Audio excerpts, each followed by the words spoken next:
Harvest Moon Jack presents, for your listening pleasure, The Deef.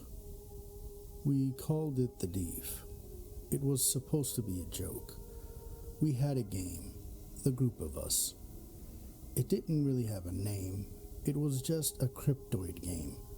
It was simple.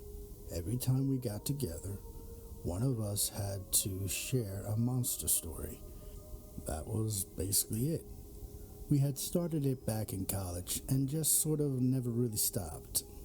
Of course, there were more rules to it than that. It had to be original, no more than one story introduced per get-together. Whoever had the best monster was winning. All these rules were unspoken, but we all understood them. We evolved over the years to create a friendly rivalry over the cryptoid game. It kept us in touch, gave us something to talk about when we saw each other, and it was always fun to hear someone else reference your monster, either in a news story or just in standard conversation. I made a bunch of them over the years, most of them ridiculous. The Cord Goblin, an obnoxious electric creature that can travel through wires, ties unattended wires into knots. The Skulk, a gelatinous creature, the color of seawater, which lurks in the ocean and generates the unpleasant pulse you sometimes feel when you realize you have no idea what's below you. Halitus, the bent shadow, which breathes into your mouth at night. I rarely was winning the game, but every time I went swimming in deep water, I thought about the Skulk, and I know the others did too. That's all I really wanted out of the game, to give my friends the man, what if moment. Now the others, they took different approaches. Jennifer just went with whatever news story she'd happened across at the time, spinning it into something unearthly. Alex too was all over the map, with no clear thread between any of her creatures. Rebecca, on the other hand, always started her stories the same way, deep in the unexplored jungles. She was very big on lost tribes and creatures forgotten by time, less likely for anyone to think about on a daily basis than mine, but more likely, in actuality, to be real. Well, more possible anyway. Likely is a bit of a stretch. Emmanuel liked insects, psionic beetles that lived in the roof beams of houses, putting out stressful emanations and feeding on the resultant fights and negative emotions from the families below.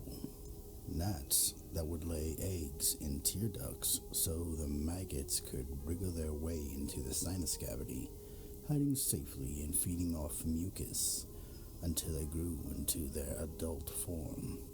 His were usually good for a serious shudder, more so if you had a particularly vivid imagination. They weren't out of the realm of reality either. Bugs and parasites have some weird life cycles and some terrifying adaptations. Then there was Connor. Connor liked predators, big things, scary things, things that moved among humans, hunting them. His creations were responsible for the missing pets, the missing children, the runaways.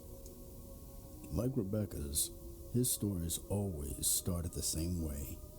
So picture this thing. He had a rich Scottish accent, which somehow gave his monsters more vibrancy, more life. They were the least likely of our stories, because they were the sort of monsters that somebody would have noticed by now. But when you were alone in the darkness, logic like that doesn't matter. That's where Connor's stories always came back to haunt you. If he had a failing, it was that his cryptoids never had a name. They were always just this thing, which left it up to the rest of us to name. We would invariably come up with the most ridiculous name we could think of, undercutting the story. He told us one about an underground hive full of man-sized wasps that networked for miles. They would steal cavers and solitary hikers, dragging them down to serve as food and hosts for the larvae. Connor was waxing eloquent about the hive structure when Rebecca suggested that we call them beasts. We all broke up laughing. Even Connor was a good sport about it. The Deef was another one of his. A fairly recent one. It was something like a giant boar. Oh, picture this.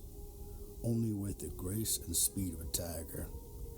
It stood 5 feet high at the shoulder. Its mouth could unhinge like a snake to scoop up its prey and capture in its gnashing cavern of knives. It once lived in forested areas, but as civilization expanded, it found much richer hunting grounds in the cities.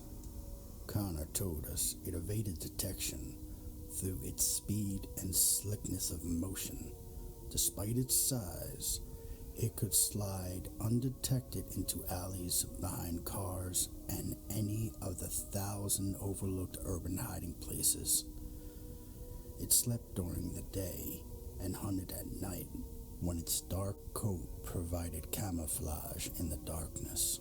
The most terrifying thing about it, though, was that it absorbed sound. Things grew quieter as it was nearby, dropping to utter silence in its immediate presence. You might never see it coming, but you would know it was there before it took you, because you would feel like you'd gone completely deaf. Deef? I had asked, mocking Connor's brogue, and Rebecca exclaimed, "The Deef!" Connor rolled his eyes at us and said, smiling, "Fine, the Deef, you reprobates. You can call it whatever you want. You won't be calling it anything when it comes for you. You can be sure of that, boyo." Absurd name or not, the Deef was one of his best ones. It stuck with me strongly. I could picture this thick, bristly fur, see its bloody snout with its expandable lower jaw. I could even visualize the way its flanks would heave as it ran, streaking silently down the city sidewalks in pursuit of its prey that had no reason to look behind, no idea that anything was there at all. The Deef kept me looking behind my shoulder for weeks after Connor introduced it. It wasn't just me either. Emmanuel confessed that he had started using his flashlight on the walk from his car to his apartment building, just in case the Deef was concealing itself in one of the shadows. Now, I don't really believe it's there, he told us, but then again, it doesn't cost me anything to turn on my phone's flashlight. And that was exactly it. Obviously, it wasn't real. But at night, alone, in the dark, what if? That was the fun of the Cryptoid game. Except that the other night, I was texting Alex while she was walking home from the corner store. "Quiet night out here," she texted. "The city's so different at night." "Yeah," I sent back. "Whole different animal once everything goes to sleep. It's even quieter than usual tonight." "Deef quiet?" I asked mockingly. "Ha ha, yeah. Bunch of shadows around too. Could definitely be a Deef around." "Ha ha, well, good luck and nice knowing you." That was a few days ago. Emmanuel called me yesterday morning to ask when I last talked to Alex. I checked my phone and saw that was the last conversation we had. "Yeah, no one's heard from her since then," he said, sounding very worried. "I'm going to look for her after work today. Think you can come and help me? We'll start from our apartment down to the bodega. See if we can find anything. What exactly are we looking for? I don't know. Anything. She's missing, man. I assured him I'd come help. After work, we would meet up by her apartment and start walking. I still had no idea what we were looking for. The streets looked like streets. There was trash, graffiti, paint, dirt. The usual. Emmanuel and I did a slow walk to the store, scanning every alley as we went. By the time we reached the store, the sun had dropped behind the buildings. Now what? I asked Emmanuel. Check again on the way back, I guess. See if we missed anything. I thought about pointing out that if we hadn't seen anything earlier, we certainly weren't going to see anything now that it was darker. But he had a desperate look on his face. So I shut up and we started to walk back. Halfway there, we still didn't see any sign. Emmanuel started shouting into alleys. Alex! What are you doing? Maybe she's hurt. I don't know. Alex! Shut up, someone yelled from the apartment above us as I ushered Emmanuel on. At the next alley, though, he called out for her again. Alex! There was no answer, obviously. Even he knew there wouldn't be. It was written all over his face. This went on for a few blocks. With only 2 more blocks to go, Emmanuel's shouts were starting to sound hopeless. Alex! He called out, but he was barely even bothering to raise his voice now. Maybe we can... I began, but stopped dead. I could barely hear my own voice. Emmanuel and I turned toward each other, the same realization hitting us both. Emmanuel, what's... I saw it then, looming out of the alley behind him like a striking snake. It came from nowhere, seeming to rise out of the bricks themselves, standing nearly as tall as us, its mouth already gaping open in anticipation for its meal. Its hooved feet skimmed silently across the ground as it raced towards us. I tried to call out, to warn Emmanuel to move, but not a sound emerged from my throat. It took Emmanuel behind the knees, knocking him over to land, flailing in its massive mouth. Powerful muscles flexed and the jagged pouch closed around him. It convulsed, crushing and grinding Emmanuel inside. I could see the bulges where his body distended the gullet. It swallowed, and the throat tightened.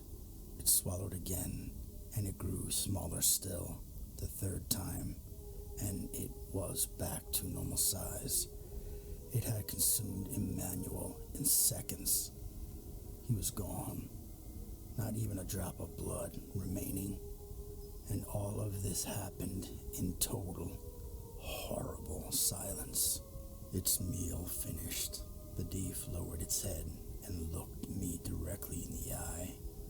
I saw hunger there, but after a moment of regard, it melted away into the alley. I never blinked, but still, I lost sight of it within seconds. I don't remember how I got home last night. I don't know why the Deef let me go at all, but I remember the look in those eyes. I know I've been marked. The sun is dropping in the sky again. I have every light on already. The door is locked. It's a huge beast. Surely, it can't get in here. It's amazing how quiet the city gets at night. Thank you so much for playing along and for your continued support.